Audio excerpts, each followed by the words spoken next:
दोस्तों नया साल आने को है, 2025 आने को है और नए साल में बहुत सारे बच्चे हम सब कोई ना कोई रेजोल्यूशन बनाते हैं। For example we want to get more healthier, we want to read more books, we want to clear a paper, मतलब कई सारी चीज़ें हम करते हैं। लेकिन मैं जब बुक्स की बात आती है तो मैं थोड़ा सा बायस होता हूँ, बिकॉज बुक्स एक ऐसी चीज़ है जो आपको थिक एंड थिन में हेल्प करेगा। बुक्स ऐसी चीज़ है जो आपको जब आपका टाइम नहीं अच्छा चल रहा है तब आपको हेल्प करेगा, बिकॉज बुक्स आपके माइंडसेट को शेप अप करेंगी। बुक्स पढ़ना इंपॉर्टेंट है, लेकिन बुक्स में जो लेसन्स हैं, कम से कम हर बुक से एक लेसन को अपनी लाइफ में इंप्लीमेंट करना बहुत ज़रूरी है। और मैं ये कह सकता हूँ कि मैंने कोशिश की है कि हर एक बुक से मैं कोई ना कोई एक चीज़ अपनी लाइफ में इंप्लीमेंट करूँ, बिकॉज तभी बुक का पर्पस जो है वो सॉल्व होगा। तो इस वीडियो में मैं आपको बताना चाहता हूँ ऐसी बुक्स जिनको मैंने इस साल रीड किया। देखो, दो चीज़ें होती हैं, एक होता है नई बुक पढ़ना, एक होता है पुरानी बुक को फिर से पढ़ना।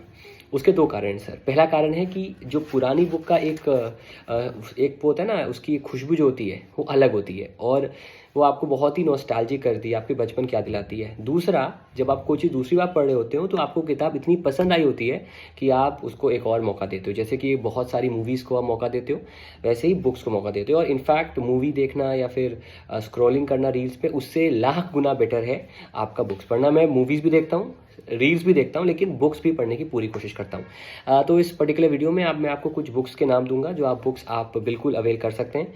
तो ये बुक्स मैंने फिर से पढ़ी हैं इस साल। इनमें से कई बुक्स मैं दूसरी या तीसरी बार पढ़ रहा हूँ।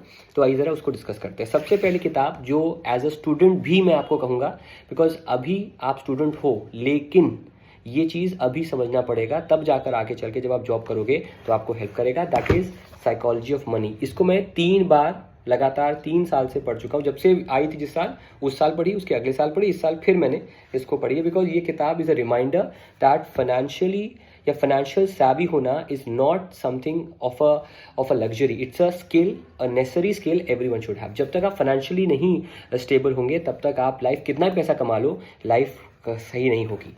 दूसरी बुक जो स्टूडेंट्स के लिए काफ़ी ज़्यादा अच्छी है, that is the art of thinking clearly. इस बुक ने बहुत कुछ सिखाया है सर। मतलब इस बुक ने मेरे को उस टाइम में हेल्प किया है जब मेरी लाइफ में सब कुछ खराब चल रहा था और चीज़ें बिखर चुकी थी। और इस बुक ने उस समय समझाया कि sometimes your mindset will make you work towards getting better, will make your situation जो खराब है बेटर। वो चीज़ ये सिखाया। एक किताब जिसको मैं मानता हूँ कि it can be a very short insight in the life of understanding philosophy, not a philosophy, understanding basically Buddha के बारे में। बुद्धा के नाम पे, सिद्धार्था नाम से है, लेकिन बुक फिक्शन है और ये उसी की बात करती है। तीसरी बुक, इनफैक्ट ये 2 बुक्स हैं जिनको मैं रिकमेंड करना चाहता हूँ। एक बुक मेरे पास अभी है, एक बुक मेरे पास अभी कहीं किसी न किसी और मेरे बुक शेल्फ में पड़ी होगी। उस बुक का नाम है एनिमल फार्म एंड 1984। ये 2 बुक्स हैं जिनको लिखा है जॉर्ज ऑरवेल ने। पहले 1984 पढ़िएगा, बिकॉज 1984 आपको काफ़ी कुछ क्लियर कर देगी सोसाइटी के बारे में एज अ होल और एक्चुअली में क्या चल रहा है। बुक बहुत पुरानी है, लेकिन वो आज की सच्चाई को ज़रूर दिखाती है। और दूसरी बुक है एनिमल फार्म। एक बहुत ही फेमस कोट था लॉर्ड बायरन का, एब्सोल्यूट पावर करप्ट्स एब्सोल्यूटली।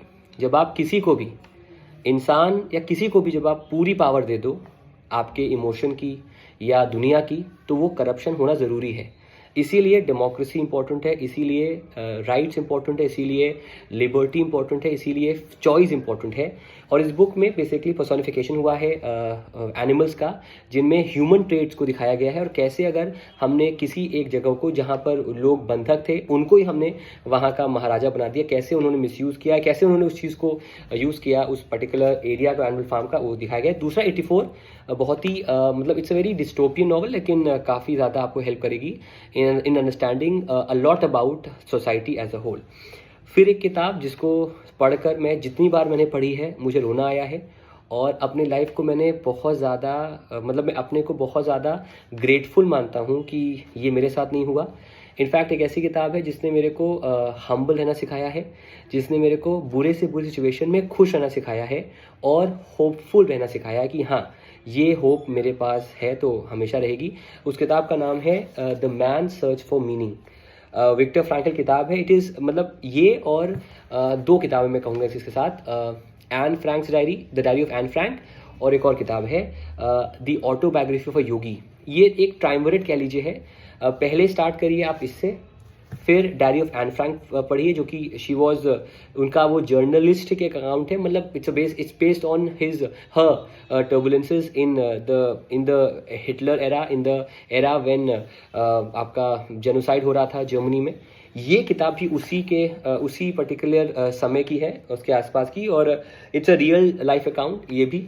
और कैसे hope is the last thing left in the life, and कैसे होप के सहारे ये पूरा जो यातनाएं हैं, जो पूरा उनके साथ प्रॉब्लम्स होती हैं, उनको काटते हैं, और कैसे वो फिर वहाँ से बच के आते हैं। जबकि मतलब इसका सिमिलर एक मूवी मैंने देखी है, life is beautiful. First half इतना अमेजिंग है इस मूवी का, सेकेंड हाफ इतना ज़्यादा ट्रैजिक है कि मतलब मैं क्या बताऊँ, अभी भी मेरे को गूज़बम्स आ रहे हैं मूवी के बारे में सोच के। तो ये एक मतलब एक जॉनर है जो आपकी जो होलोकॉस्ट की प्राइमरीली बात करता है, तो उसमें ये मेरी रिकमेंडेड बुक है। और एक और बुक, आप लोग बार बार बोलते हो ना सर कि गुड इंग्लिश लैंग्वेज फिक्शन बताइए, जिसमें इंग्लिश के वर्ड्स अच्छे हो, वोकैबुलरी काफ़ी अच्छी हो। एक ऐसी बुक जो आपको ना सिर्फ सिनेमा की तरह, या फिर लेट्स सपोज छोटा मुँह बड़ी बात, लेकिन इंटरस्टेलर टाइप का एक ट्विस्ट आ जाए कि भाई इतनी परतें हों उसके अंदर, इतनी लेयर्स उसके अंदर कि दिमाग खराब हो जाए। और इनफैक्ट जब वो मूवी खत्म, जब नॉवल खत्म हो, तो लगे अरे यहाँ कैसे पहुँच गए। तो it is a book by the greatest living, not the greatest, the greatest living modern day author, Indian author। मतलब वैसे तो रस्किन बॉन्ड भी हैं और लोग भी हैं जो बहुत ज़्यादा महान हैं, लेकिन मेरे हिसाब से मेरी बुक में जो greatest living modern Indian author हैं, मतलब who rights modern literature, that is Amitabh Ghosh. उनकी किताब, ये किताब का नाम है सी ऑफ पॉपीज़।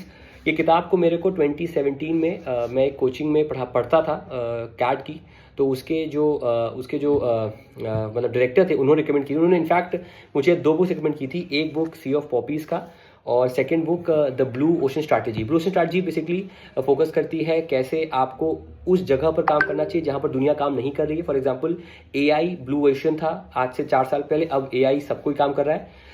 तो वो बुक दी थी। दूसरी बुक दी थी उन्होंने मुझे, walking with the Himalayan masters. उसमें अलग अलग जो भारत के अलग अलग ऋषि मुनि हुए हैं, मतलब मॉडर्न डे के या फिर मॉडर्न इंडिया के, जिनके बारे में जानकारी नहीं है, उनके बारे में उन्हीं ने ही बताया था कि अगर आपको इंग्लिश लैंग्वेज बेटर करनी है, इनफैक्ट मैं तो ऑनेस्टली बताऊं तो निमिषा मैम से बेटर इंग्लिश को नहीं पढ़ाता बैंक एग्जाम्स के लिए, हैंड्स डाउन। ठीक है, मुझे अगर एज अ बुक पढ़नी है, अगर ऐसा कुछ नॉवल पढ़ना है, तो मैं ये पढ़ूंगा सर, सी ऑफ पॉपीज़। ये एक ट्रिलॉजी है, प्राइमरली आइबिस ट्रिलॉजी, और उसमें ये बुक को इनफैक्ट मैन बुकर प्राइज का रिकमेंड किया था। काफ़ी पुरानी किताब है ये, मैं काफ़ी पुरानी मतलब हाँ मेरे तैयारी की किताब है, लेकिन highly recommended for everyone who wants to primarily understand English literature, Indian English literature, also who wants to upgrade his or her vocabulary and prose, मतलब as in comprehension समझना एक पूरे कहानी का, एक शॉर्ट स्टोरी, एक स्टोरी का कैसे उसको अंडरस्टैंड करना, प्राइमरली कॉम्प्रिहेंशन, वो आप इससे कर सकते हो। 3 स्टोरीज हैं, 3 से 4 स्टोरीज हैं जो इंटरट्वाइन हो रही हैं आपस में, and that you can avail from this particular book. तो इस नए साल में आप तैयारी कीजिए, आप पढ़ाई कीजिए, लेकिन साथ साथ अपने हैबिट्स पे भी काम कीजिए सर। आपकी लाइफ मतलब it should not be monochromatic, it should have different colours. ठीक है, कलर होना चाहिए पढ़ाई का भी, कलर होना चाहिए गुड फ्रेंडशिप्स का भी, कलर होना चाहिए गुड बुक्स का भी, कलर होना चाहिए आपके good habit, for example reading, writing, it can be working on your health, it can be improving your relationship with your parents, with your loved ones. सब कुछ करना है सर हमें। मैं एज अ एजुकेटर मैं कभी रिकमेंड नहीं करता कि आप 24 घंटे में से 16 घंटे पढ़ाई करें।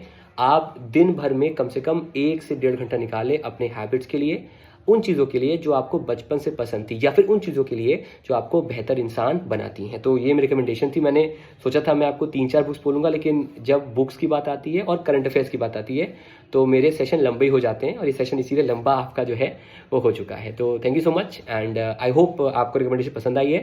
मैं कोशिश करूँगा कि हर मंथ एक सेशन ज़रूर प्लान करूँ। I know it's an education based channel, लेकिन अगर आप को पसंद रहेगा तो मैं हर मंथ आपको जो मेरी रिकमेंडेशन है बुक की उस महीने की जो पढ़ रहा हूँगा वो मैं आपको ज़रूर आपके साथ डिस्कस करूँगा। Thank you so much and take care, and ज़रूर वीडियो को शेयर कीजिएगा, एंड अगर पसंद आए प्लीज़ कमेंट कर दीजिएगा विद अ लव साइन, ताकि मैं समझ पाऊँ कि आपको वीडियो पसंद आए। Thank you so much everyone, and thank you so much.